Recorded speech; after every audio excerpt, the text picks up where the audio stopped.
I wanted to give my thoughts on the show Adolescence on Netflix. If you haven't seen it, go and watch it before this because there's going to be a few spoilers. I think it's a great show. I really think it's a masterpiece because they've packed so much into 4 episodes. I think it's really prescient and I think it's really well written. I think also how it's shot, the form, the style is really important too. So I'll talk about that first. So, 4 episodes, about an hour or so, were shot in one continuous take. And I think some people are saying, oh, this is a bit of a gimmick. I think it really ties into our times of TikTok, short form video, and how that has really distorted our reality.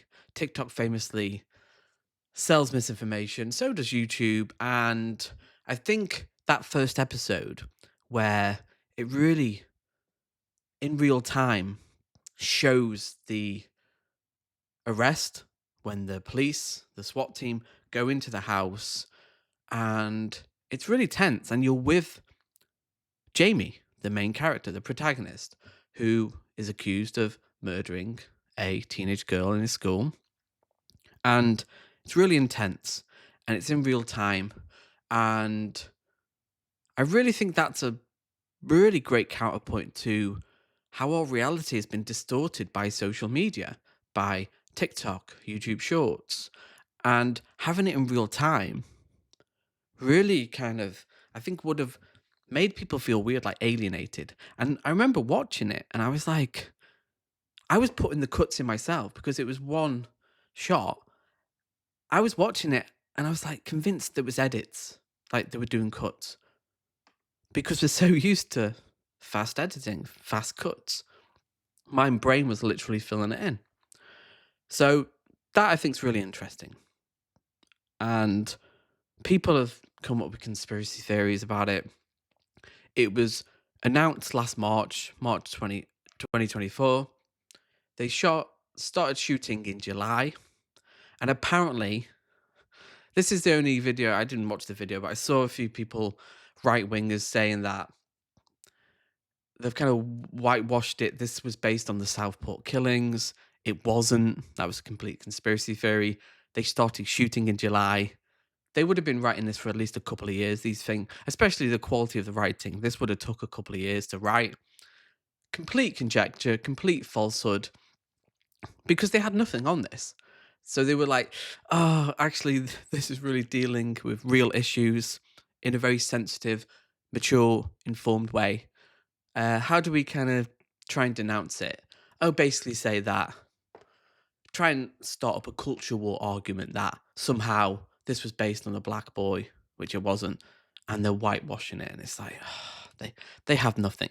And I don't really care about right wingers' opinion on this because what are they going to say? They're just going to say it's woke. They're going to say it's lefty nonsense. Whereas I genuinely think there's a real attempt to observe what's going on because good stories really are about trying to just observe reality in a kind of neutral way. Go, right, we're going to tell a story and try and tell it as real as we can. And go, right, try not to be didactic, have a point, just give a realistic. And I think they did that with the dad, Stephen Graham, who co wrote it.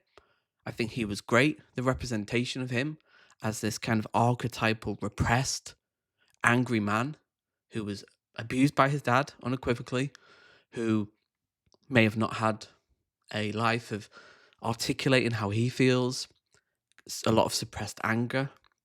And I think there's a lot of assumptions that, oh, people think that's toxic. I don't think that's an example of toxic masculinity. I think that's an example of like very real. m- Um, yeah, you could argue it's toxic, but very real manifestation of what it means to be a man. And a lot of people would have been like, yeah, I relate, or, my dad's like that. People would have recognized Stephen Graham's archetypal character, but he's likable as well. He's a complex character. He's funny. He is likable. He's complicated. He's actually a good dad, but also at the same time, maybe he did neglect his son. Like he was neglected by his father. So I think There's so much going on here, but I think the themes are real. I think what I really like, the opening scene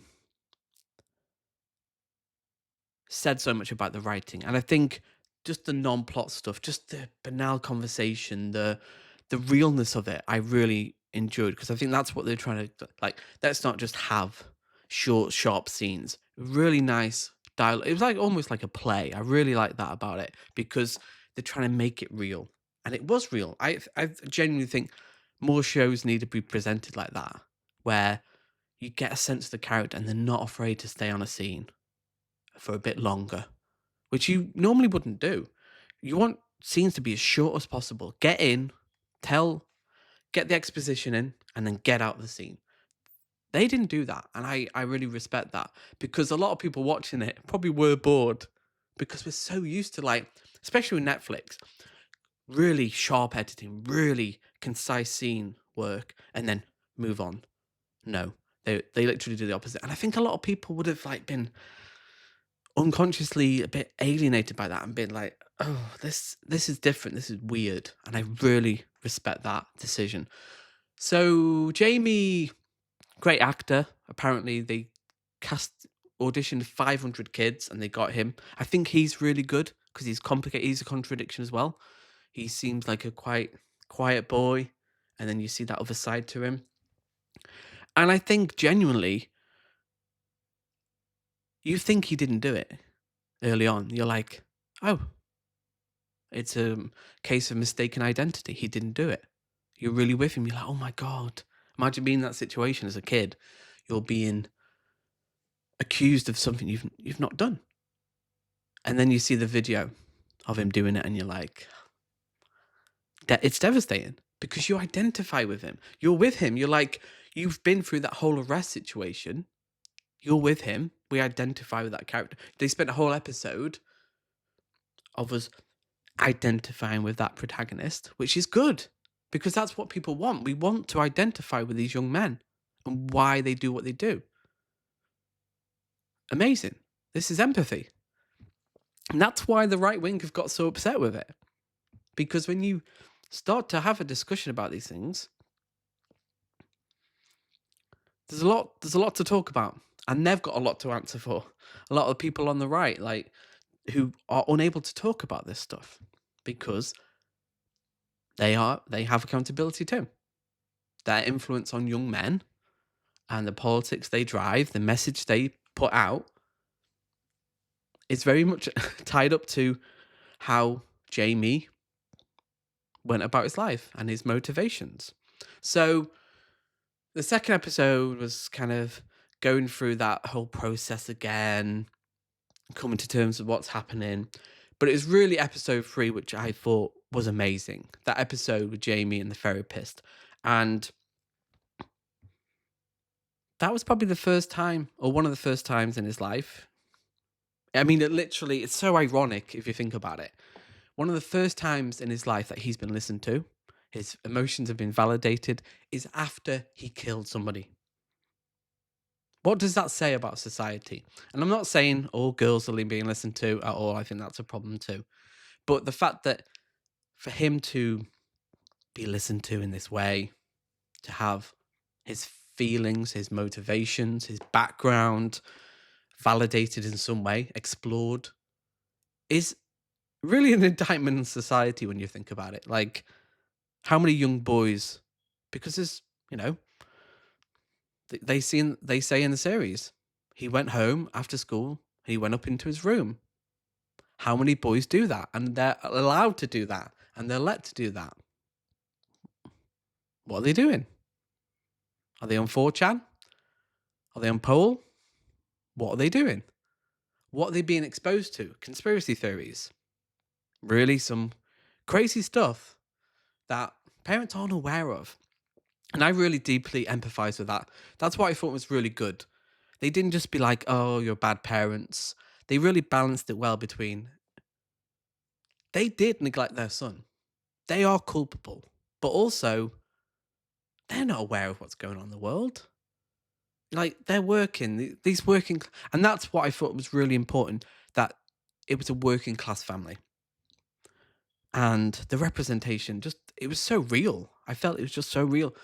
The dialogue just beautifully written. And that episode, the therapy episode, was one of the best examples of TV I've seen in a while because it culminated in a beautiful moment where we got a sense of his motivation in a very poignant way. And I nearly cried at this moment because I'd held back the tears because I'm a man, obviously. I don't want to cry. I'm not a beta cook, but it was it was literally boiled down to no one liked him. He didn't feel liked. He was someone, a young boy, like many young boys. I can relate to this on some level, who felt ugly. Who there's a scene early on where where the cop, he's a great character as well, like an archetypal masculine figure. He's talking to the boy who give Jamie the knife, and the woman asks him the question, "Do you talk about your feelings?" And they're like, "No, don't talk about feelings, because boys don't. It's gay.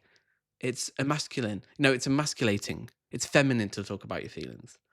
So this is the first time now he's talking about his feelings, and he's like, "I'm ugly," and he's like, "Do you like me?" to this therapist, and she's like, "She can't answer that question, obviously. Like, why does her opinion doesn't matter in this moment?"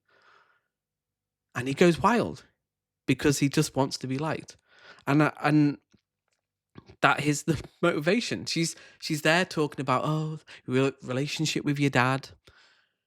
Where did this come from, Andrew Tate? He talks about the 80-20 rule, and he agrees with that. He doesn't agree with other stuff.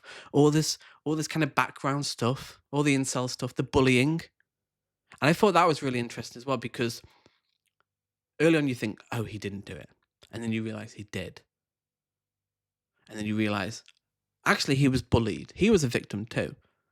But also he kind of, obviously he's the perpetrator, but also I think he does perceive himself as a victim, and that's why he did it. But he kind of was as well. So it's complicated. These things are not black and white, like the good guy, the bad guy, perpetrator, victim. He was maybe much a victim of society, being neglected. No one ever saying, just like, I like you. You're all right.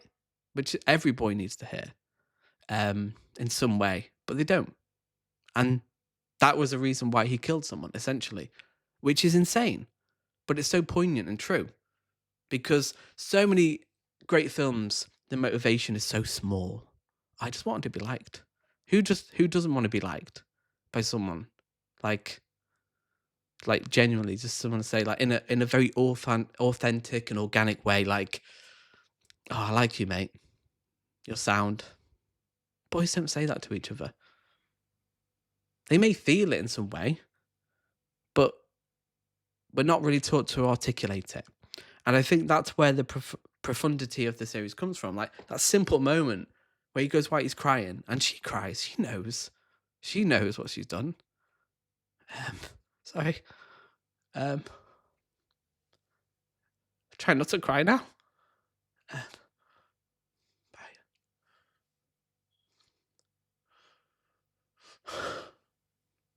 I'm going to end it there. I'll see you next video.